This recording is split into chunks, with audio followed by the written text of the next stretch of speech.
The old man used to complain every day, so it was amazing when he finally kicked the bucket, right? The old lady is so stubborn. I gasped as I overheard Sarah's loud conversation on the phone. She was such a good girl when she was little. What happened? Oh, old man, I was just saying stuff like hurry up and disappear or you're still alive. He was just in the way. Imagining the pain my husband Mike went through, I could hardly breathe. Something inside me was vanishing completely. Oh no, this is. Sarah's smile froze when she saw Emily and me. She stammered, trying to make an excuse, but I cut her off. Could you not speak? If you're planning on talking to me out of some sense of duty, you can stop. I have no desire to talk to you. The person in front of me was no longer my daughter. My love had faded, leaving only guilt for having raised such a person.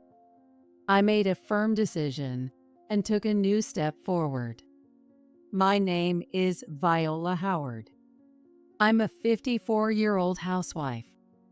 Until recently, I lived happily with my husband, Mike, who is 2 years older than me. Mike, honey, rest in peace. You're not in pain anymore. It's sad, but goodbye. On the day my beloved Mike passed away, I was too stunned to cry. Instead, I cried my heart out until no tears were left during the funeral. Relatives, friends, and various people took turns comforting me. Of course, my family quietly supported me. The family I had left consisted of my only daughter, Sarah, and her husband, Tyler. Sarah is now 29. Though there were many challenges during her teenage years, I believe she has completely settled down now. She has grown into a bright, lively, and dependable woman. She no longer lives with us. Instead, she married a man named Tyler and lives in a suburban apartment. This Tyler, though younger than Sarah, is a responsible and very kind person. He helped with the funeral arrangements, which was a great relief. A kind husband, a cheerful daughter, and a helpful son-in-law. I never imagined my family would fall apart like this. Or maybe I just hadn't noticed that it had already been broken for a long time. As I recall the first signs, it feels like they date back 15 years. At the time, Sarah was in middle school. She was right in the throes of adolescence. She's been going out a lot lately. Mike remarked, leaning forward. I felt the same, so I saw it as a perfect chance to discuss it with him. Sarah was late again today. It had become a routine for her to come home late, well past dark. Yes, she seems influenced by an upperclassman from her club. She even dyed her hair without permission. I don't know what to do anymore. Sarah was such a good, bright, and cute girl when she was little. She had a bit of a cheeky side, but I raised her with love. Up until elementary school, she was really just an ordinary child. However, things changed when she entered middle school. Then things changed. Her friends became those who wore their uniforms sloppily, and she started to behave badly. Just the other day, I noticed she had a lot of piercings. You're not hanging out with strange people, are you? It's dangerous, you know, if something happens. Shut up, old lady. Such conversations became frequent. Mike was also very worried when he heard me. As more time passed, Sarah started staying out overnight without permission when she was in high school. Where have you been? I was so worried. At least call me. I couldn't help but raise my voice. It wasn't anger, but anxiety that made me unable to stay silent. However, Sarah didn't seem to care at all. Huh? You're so annoying. With that, she disappeared into her room. I gradually began to wear out from the stress. Mike also tried to talk to Sarah, but she just wouldn't listen. Instead, she stayed out even more to spite us for being persistent. My best friend of 20 years, Emily, invited me for tea, sensing my distress. Spending time with her was a huge relief. Maybe it's my fault for how I raised her, I muttered. Emily sighed softly. She has 2 sons, so she couldn't fully grasp the challenges of raising a daughter. But as someone who had children earlier than I did, she listened to me with understanding. Sarah isn't a little girl anymore. It's not just about how you and Mike raised her. Remember how we were in high school? Our friends and TV had a bigger influence on us than our parents did. Her words lightened my heart a bit. Emily was right. I never became a delinquent, but during my high school years, conversations with friends were more important than listening to my parents. Thinking about it that way, I could understand why Sarah found our worries annoying. When I got home, Mike encouraged me too. Let's keep loving her, together. She'll understand when she grows up. Buoyed by Emily and Mike's words, I resolved to keep believing in Sarah and continue our daily life. Sarah still remained distant and stayed out overnight. Her makeup became more flamboyant, and her nails were always glittery. She seemed to have a boyfriend, but she never introduced him to us. He probably wasn't a decent person. At the beginning of May, Sarah came home unusually early while it was still light out. By then, I had gotten used to her late returns, so her early arrival was a surprise. "Oh, you're home early. Are you having dinner here tonight?" I asked. Sarah didn't retreat to her room as usual, but seemed a bit fidgety. I wondered what was going on when she handed me something she had been hiding behind her back. Here for Mother's Day. I couldn't believe my eyes. She handed me a single red carnation. I never expected to get a Mother's Day gift from her. I was so overjoyed that I teared up. "Oh, thank you." Sarah giggled and then disappeared into her room.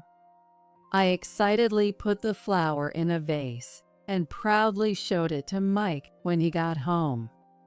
"Look, Sarah gave me this." Mike's eyes softened as he looked at the bright red flower. I couldn't help but hope that our relationship with her would gradually improve.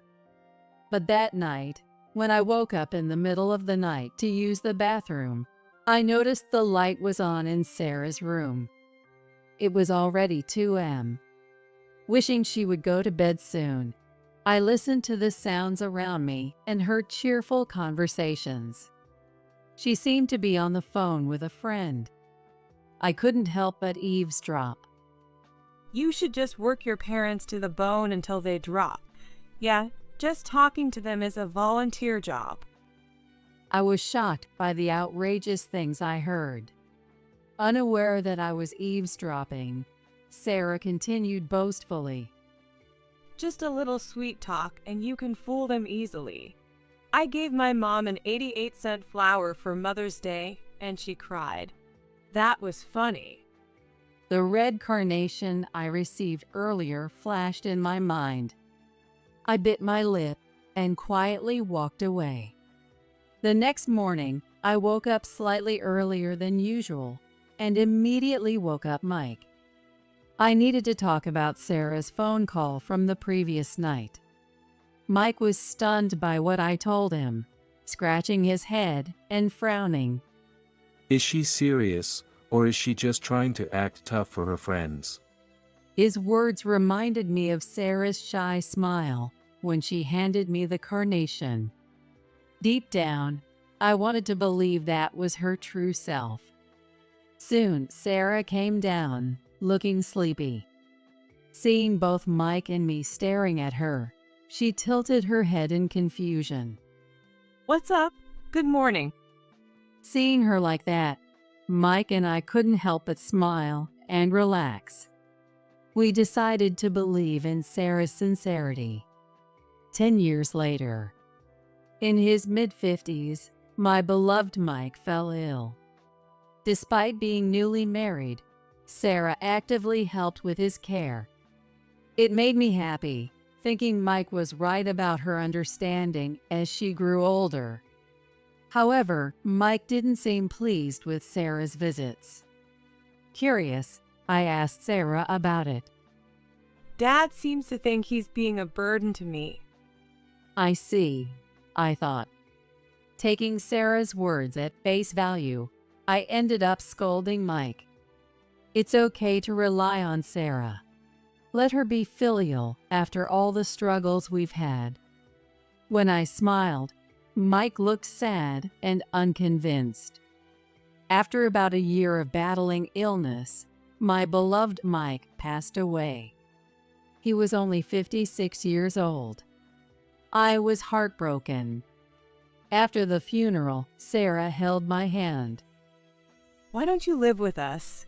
You must be lonely alone. We're family. We should support each other. I gladly accepted the offer.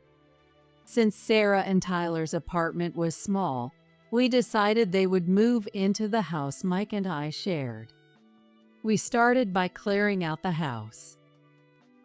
Every item was filled with memories, making it hard to part with things. Sarah and Tyler often helped. This is nostalgic. This is nice. We can use it. Watching the young couple talk about the items was endearing. I felt a strong sense of family. As life slowly returned to normal, I went to my part-time job. Sarah came over that morning, so I left her to look after the house. After work, I stepped outside to find it pouring rain. According to a colleague checking the weather app, it was a sudden shower. Without an umbrella and having to walk to the station, I decided to wait out the rain. Sorry, I'll be late because I'm waiting for the rain to stop. I called Sarah, who should have been waiting at home. Then Sarah replied cheerfully, Sure, I'll cook dinner while I wait. Tyler's coming over tonight, so how about we have a family barbecue at home? I was grateful she was even taking care of the household chores. Even though Mike had passed away, I felt fortunate to have been blessed with a new family in Sarah and her husband. As I waited for the rain to stop at the entrance of my workplace, a familiar car pulled up. Viola, I was just on my way to your house. Perfect timing. Hop in. It was Emily in the driver's seat. She happened to be passing by and offered me a ride. I'll get home much earlier than planned. Thank you, Emily. We talked about our lives as we drove. When I told her about living with my daughter and her husband and our plans to move in together permanently, Emily was genuinely happy for me. Returning home with Emily was wonderful until it was summer, and the windows were open with only screens. As we got out of the car, Sarah's loud phone conversation hit our ears. Old man used to complain every day, so it was amazing when he finally kicked the bucket. Old lady is so stubborn. I gasped. I stopped in my tracks and grabbed Emily's arm. Emily, also tense, held her breath. We slowly approached the window. Oh, old man, I was just like, hurry up and die already. Or are you still alive? He was just in the way. I was horrified. I realized those cruel words were directed at Mike. So that's why he didn't want Sarah to care for him. I hated myself for not noticing sooner. Yeah, my mom's family is super rich even though they live in the middle of nowhere. Totally want it, right? So just put up with her for a while. Once we get that inheritance, we'll make her disappear. How do we get her to give us an advance on the inheritance, Tyler? I felt the blood drain from my face. Sarah and Tyler. They weren't a beloved family. In that moment, I decided to sever all ties with them. The love I felt just minutes ago seemed like a lie. I didn't know love could vanish so completely. So that's what you really think. The phrase, shaking with anger, doesn't seem to be an exaggeration. I slowly opened the screen door from the outside. Sarah's smile froze when she saw Emily and me. Oh no, this is. Sarah started making excuses, almost dropping her phone. I watched her coldly. I had thought of her as a kind and caring daughter. I believed she had outgrown her rebellious phase, but it was all a delusion. I couldn't forgive myself for not seeing through her. If I had noticed sooner, Mike wouldn't have suffered. I was overwhelmed with sadness and anger. I cut off Sarah's excuses. Could you not speak? If you're planning on talking to me out of some sense of duty, you can stop. I have no desire to talk to you. Using formal language showed the distance in my heart. I signaled Emily, and we marched into the house together. Inside, I saw Sarah's bag and Tyler's tools, items they had brought in. I grabbed them and threw them out the window one by one. Hey, what the hell are you doing? She protests, grabbing at me, but I resist with all my might. While Emily, who's bigger than me, tries to push Sarah out the front door, I finish throwing everything out the window. Sarah, still hurling insults, continues to struggle with Emily. Our eyes meet as Sarah glares at me, and I can't help but voice my resentment. Even when you turned delinquent, even when you talked back, even when you yelled over the phone to your friends that parents were a nuisance.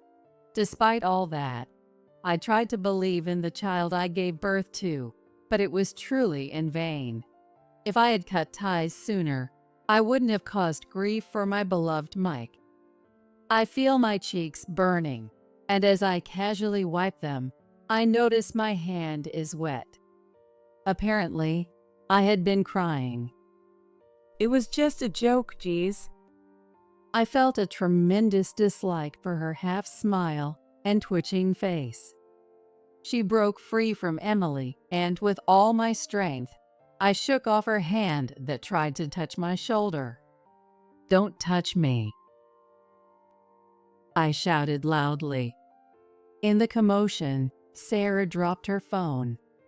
The call is still connected, and the name Tyler is displayed on the screen.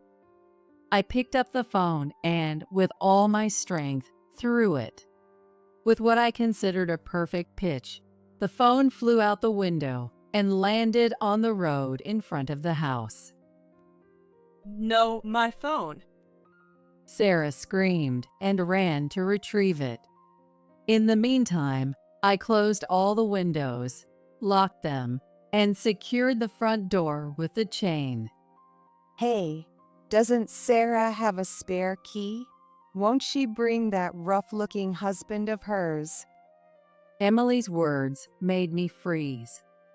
Tyler is obviously a former delinquent, and the two of us, women in our 50s, wouldn't stand a chance against him physically.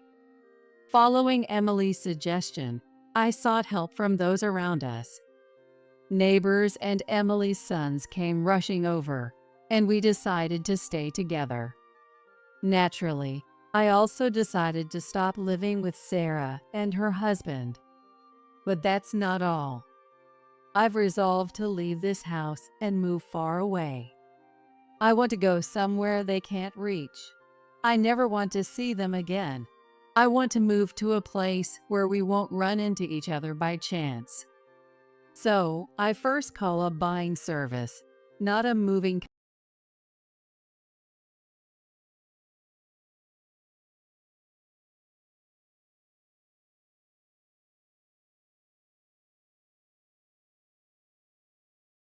With the help of my friends. The buyers couldn't come immediately, so I first asked my nearby friends and relatives for help. As a parting gift, please take anything you like, whether it's dishes, appliances, anything but my husband's ashes and memorial tablet.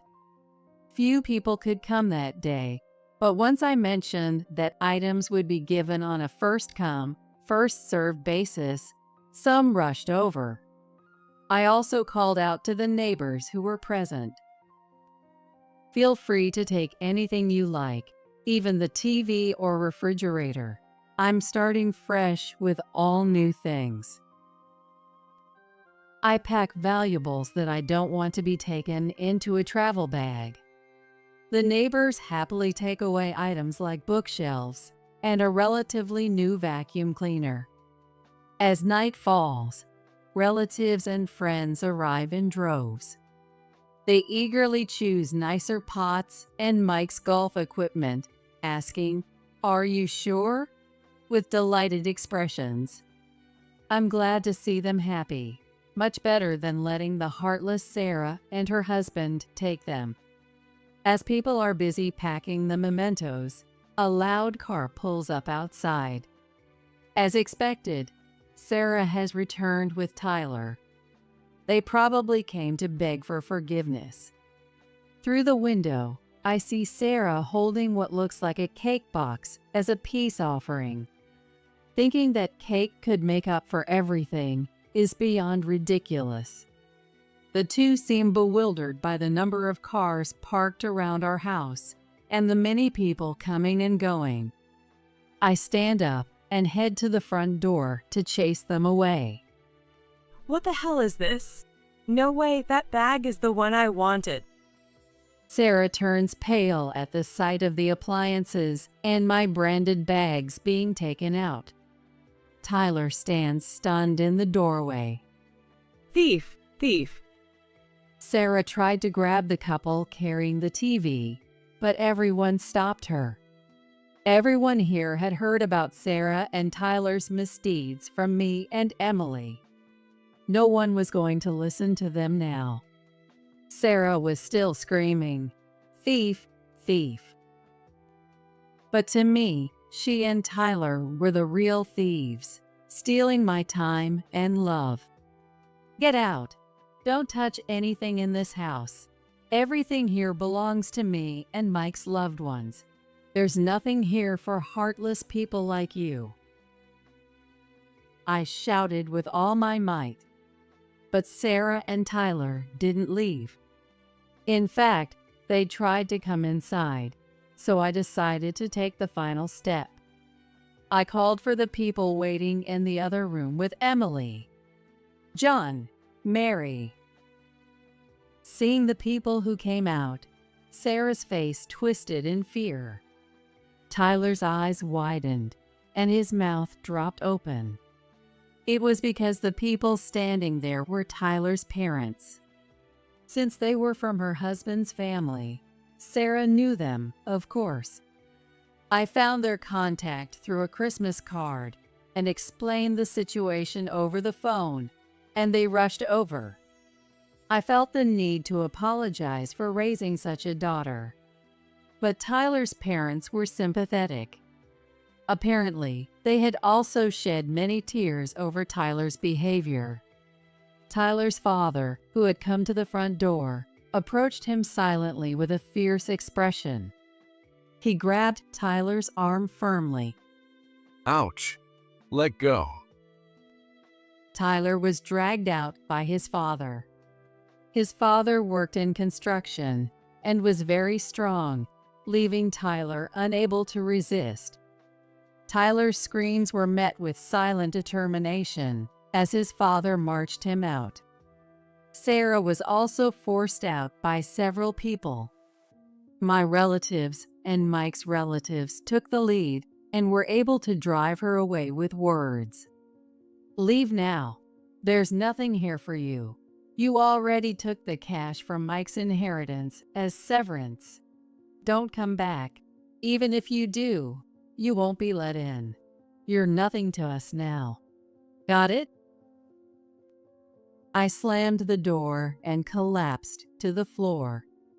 No matter how much I hated her, she was still my daughter. Regret over raising such a child brought tears to my eyes. Emily, who had come closer, gently patted my back. After that, Sarah and Tyler never came to the house again. Tyler's parents kept a close watch on them. They even monitored Sarah as their daughter-in-law, filling me with guilt. I sold the remaining belongings to a buying service and entrusted the sale of the house to a real estate agent. Aside from Mike's memorial tablet, all my belongings fit into 2 travel bags. How light it felt. The empty house, once familiar, now looked strange. I felt oddly refreshed. I decided to stay temporarily at my parents' house and look for a new place. On the way to my parents' house, my phone rang. It was Sarah. I didn't feel like talking, but I answered the call for a moment. Instead of words, I heard sobbing. No more guilt trips. I ended the call with just that. Instead of feeling pain at my child's crying, I felt only disgust. I never imagined that the day would come when I'd feel this way about the child I gave birth to. When I arrived at my parents' house, they greeted me with somber expressions.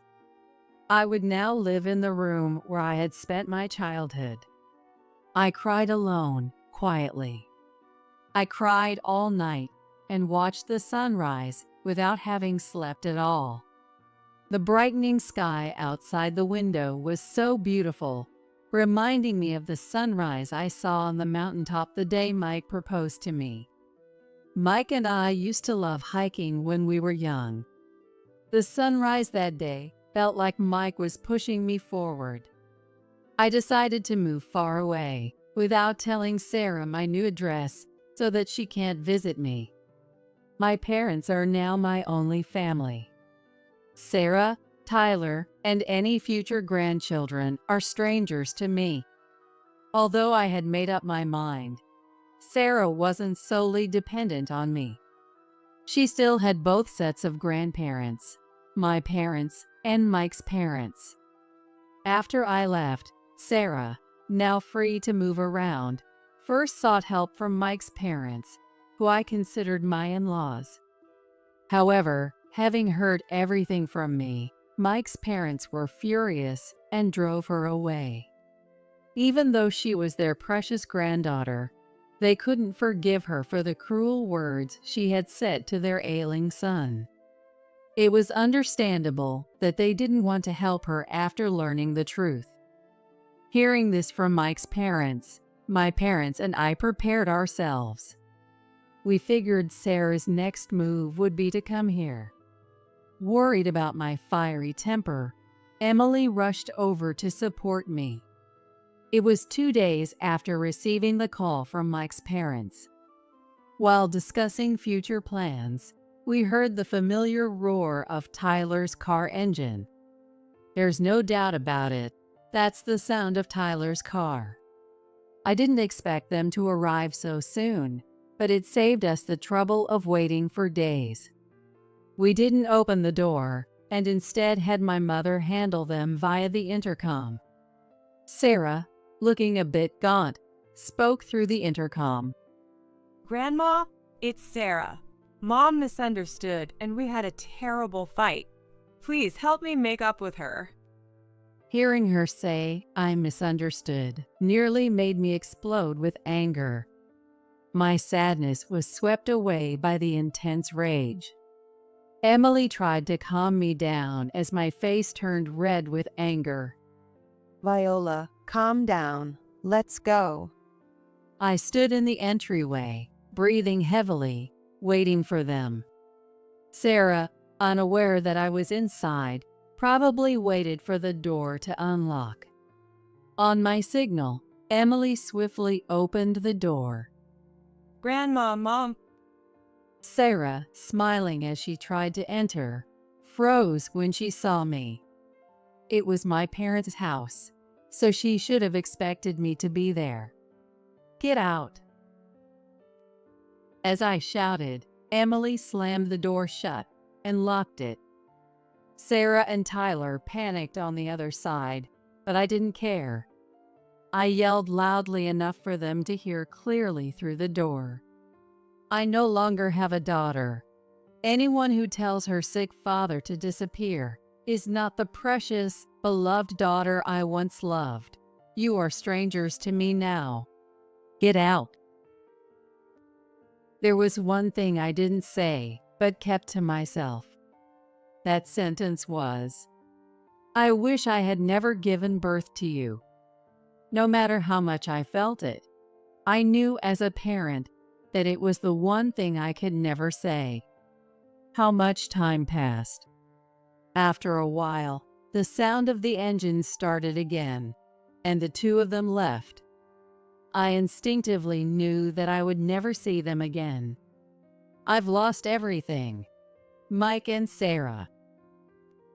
I wonder how Sarah will feel about today when she becomes a mother, when her child hits the rebellious phase, and when she grows old.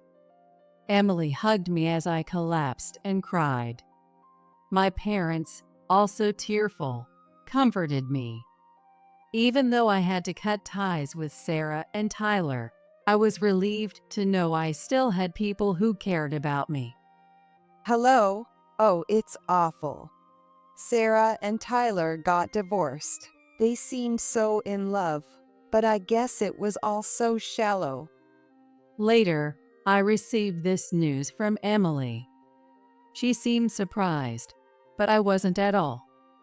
There was no way a relationship between two self-centered liars could last. Sarah had been shunned by relatives and was now completely alone. She had worked at nightclubs for a while, but it didn't last, and now she was drifting from job to job.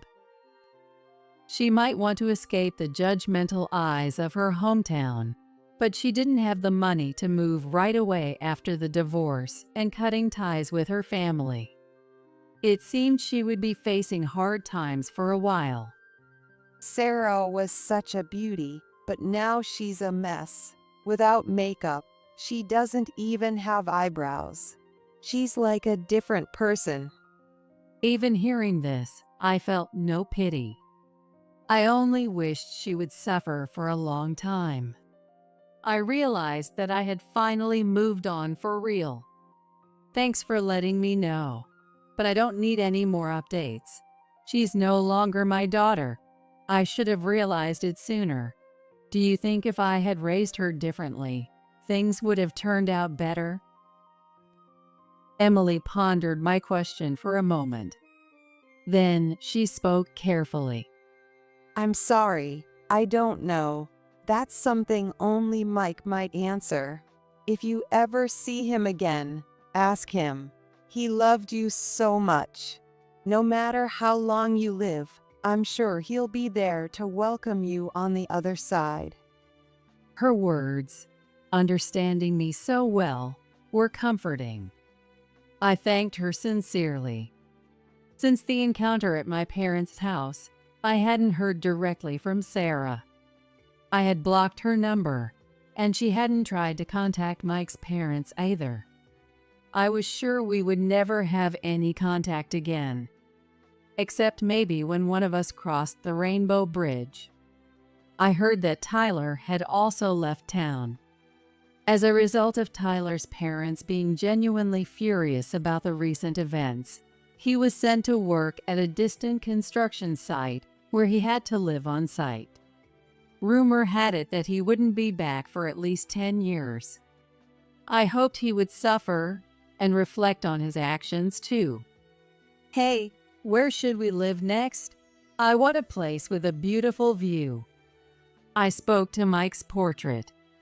His smiling photo gazed at me with the same gentle eyes. Even though I wanted to move far away, I couldn't find the perfect place, and ended up living at my parents' house for over 6 months. During that time, something surprising happened. I received a letter from Mike. It was a letter that Mike had entrusted to his parents while he was still alive, with instructions to give it to me once things had settled down. They delivered it to my parents' house, explaining that the delay was due to the chaos caused by Sarah. Oh, Mike. Seeing his familiar handwriting made my eyes well up. The slightly shaky lines indicated he had written it when his illness was advanced. The letter was filled with Mike's love. Viola, thank you for walking with me until the end. I wasn't a perfect husband or father, but I was always happy because you were there. I want you to enjoy the rest of your life for yourself. Don't let anyone hold you back. Leave behind what you need to. I wish you happiness and bright days. I love you. I read and reread the letter, tracing the words with my fingers. As I did, memories of my time with Mike came flooding back. Despite his illness, Mike had left me many fond memories, even though there wasn't much of an inheritance. I know. I want to climb the mountain we climbed together when we were newlyweds. Suddenly inspired, I started preparing for the trip. I quit my part-time job to move, so I have plenty of time now. Luckily, my parents are quite well off, so I don't have to worry about living expenses for now. Currently, I'm on an overseas trip with Emily, reminiscing about the trip to Switzerland I took with Mike in our younger days. We arrived in Switzerland and took the mountain train to the summit station. In the unchanged scenery, I feel a sense of renewal as the wind blows. I've been thinking about relocating somewhere with my parents. How about Vermont? There are a lot of people who have moved to places like Burlington, and it seems like a fun place to live.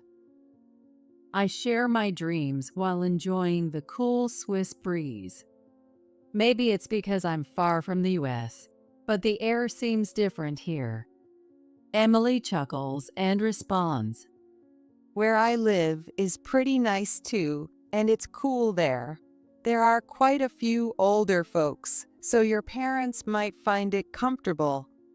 She lives in the highlands of Colorado. I can imagine it's a quiet and nice place. I'm excited about the idea of living either by myself or with my parents, and where we might settle down. I'll discuss it well with my parents and make sure they'll be happy. I want to do a lot for my parents, much more than I have until now, and I want to cherish my friends. Maybe start working part-time again.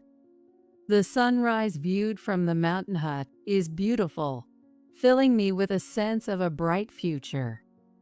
Following Mike's letter, I believe there will be shining days of happiness ahead as I continue to live my life.